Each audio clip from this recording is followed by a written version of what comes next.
Pembunuhan berantai mutilasi sadis di Padang Pariaman, polisi ungkap jejak kelam tersangka SJ.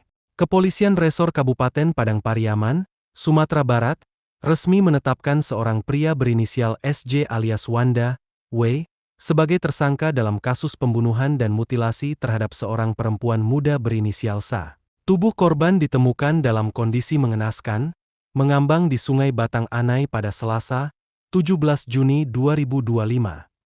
Kasat Reskrim Polres Padang Pariaman, Ibtu A. Regi, menjelaskan bahwa penetapan tersangka dilakukan berdasarkan alat bukti yang dinilai telah cukup kuat. Untuk SJ, panggilan W, sudah kami tetapkan menjadi tersangka pada pagi tadi.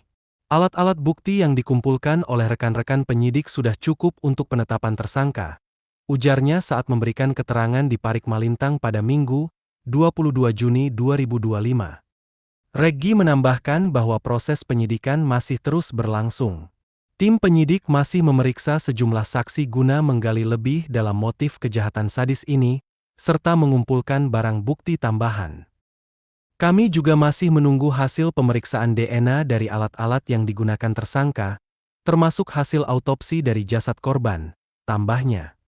Salah satu poin mencengangkan dari kasus ini adalah dugaan awal motif pembunuhan yang disampaikan pelaku. Menurut pengakuan SJ, ia nekat membunuh Sa karena persoalan utang piutang.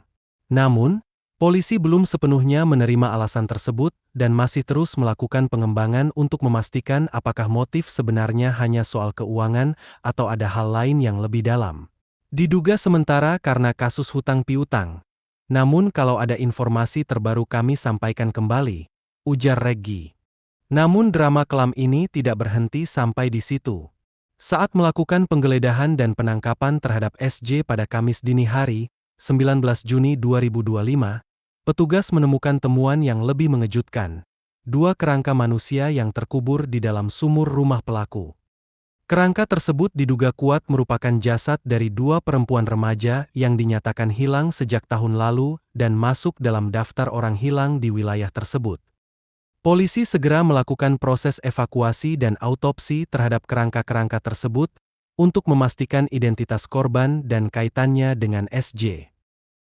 Penemuan kerangka ini memunculkan dugaan bahwa SJ bukan hanya pelaku pembunuhan tunggal, tetapi berpotensi merupakan pelaku pembunuhan berantai yang telah menyembunyikan kejahatannya selama lebih dari 1 tahun.